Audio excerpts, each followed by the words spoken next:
अब आशीष के पास चलते हैं आज के स्टॉक्स ऑफ द डे के लिए। आशीष, गुड मॉर्निंग। Good morning. कई सारे इंटरेस्टिंग स्टॉक्स हैं जो इस समय आप रडार पर रखिए। पहला वो Hyderabad based VST industries Friday को रडार पे था क्योंकि वो तगड़ी एक्स डेट का एडजस्टमेंट प्ले आउट हो रहा था, पर फ्राइडे को बहुत तगड़े मूव्स बने स्टॉक में, डबल डिजिट गेन्स थे कमजोर बाजार में। पर उस तेजी में हुआ क्या, डिराइव ट्रेडिंग एंड रिजॉर्ट्स ने करीब 1.25 लाख शेयर्स और एसबीआई म्यूचुअल फंड ने करीब 4.5 लाख शेयर्स बेचे थे। ये स्टॉक 3 से 5% के बीच कमजोरी दिखाता हुआ फ्राइडे के उस मूव्स के बाद। ग्रैन्यूल्स इंडिया आज दबाव में है और ये तो खैर सुबह से चर्चा हो रही थी कि अमेरिकी रेगुलेटर एफडीए जो है उसने इस कंपनी की गगिलापुर प्लांट को इंस्पेक्ट करा था और 6 आपत्तियां सामने आई थी, इसीलिए 2 से 3% के बीच दबाव दिखाता हुआ।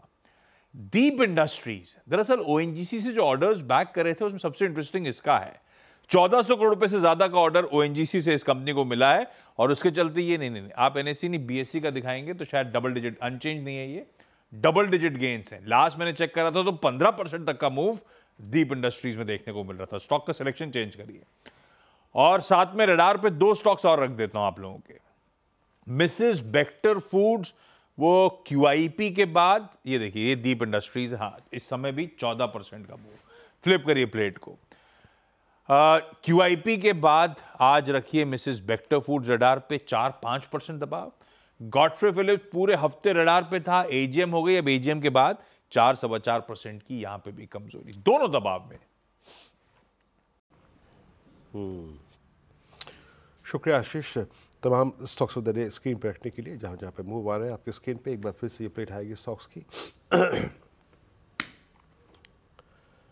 प्लेट रख दीजिए डॉक्टर साहब स्टॉक्स की, फिर वो देख लेते हैं एक बार। और उसके बाद ये 24,841 निफ्टी का स्तर, वीएसटी इंडस्ट्रीज, ग्रैन्यूल्स इंडिया, दीप इंडस्ट्रीज। अभी कुछ देर पहले मैं आपसे एक जिक्र करता था इंडियन होटल्स का, वहाँ पे मूव अच्छा आया। टाइटन में मूव अच्छा आ रहा है, बीएचईएल में एक पुल बैक है। टाइटन को पकड़ लेते हैं एक बार फिर से, यहाँ पे बात कर लेते हैं इस पर, क्योंकि अभी तक हमारी बात हुई थी TVZ पे। Let's bring Titan at 3711। अब टाइटन जो है अपने करियर हाइस को ऑलमोस्ट स्ट्राइक करता हुआ, ऑलमोस्ट उस ट्रैजेक्टरी में जाता हुआ वो परसिस्ट करती है 37.50 से 58 के जोन में। आपकी राय रचना जी, टाइटन को कैसे, इनफैक्ट राजेश जी, माफ़ कीजिएगा रचना जी, राजेश हतपुते जी, टाइटन पे आपका व्यू 3716 पे?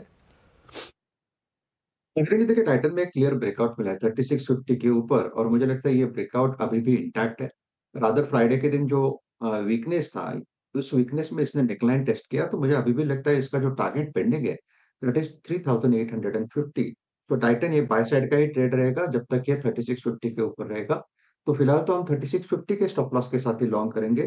जैसे मैंने कहा, इनिशियल टारगेट जो होगा, इनिशियल रेजिस्टेंस वो 3800 के आसपास आएगा, लेकिन 3800 पास करके 3850 तक की जगह टाइटन में दिखती है। ओके, चलिए काम करते हैं, कुछ और स्टॉक्स देखते हैं। वैसे बैंक निफ्टी की वो रैली फिर फिजल आउट हो रही है, यही दिक्कत है कि रैली का टिकना, टिकेगी या नहीं रैली, ये इंपॉर्टेंट है। खैर डे लो से तो रिकवरी है, लेकिन थोड़ी टिकने में दिक्कत आ रही है। अच्छा, मीनवाइल 2 स्टॉक्स रेडार पर आ रहे हैं, एक तो लुपिन और एक ओएनजीसी। लुपिन एक स्ट्रेंथ वाला स्टॉक अब करेक्ट होता हुआ, और ओएनजीसी एक ऐसा स्टॉक जिसमें पिछले आई थिंक 2 हफ्ते से वो वीकनेस है। जब से उसने वो क्रॉस किया था लेवल 314, उसके बाद एक एक्सपेक्टेशन थी कि शायद काफ़ी ऊपर जाएगा, लेकिन वहाँ पर अच्छी खासी करेक्शन आ चुकी है अब लुपिन में। बहेती जी एक बार ओएनजीसी में, ओएनजीसी का चार्ट देखिए ज़रा, 300 के नीचे आ गया अब ये स्टॉक, काफ़ी वीकनेस बढ़ गई इसमें। क्या पोजिशनली कोई ट्रेड है इसमें?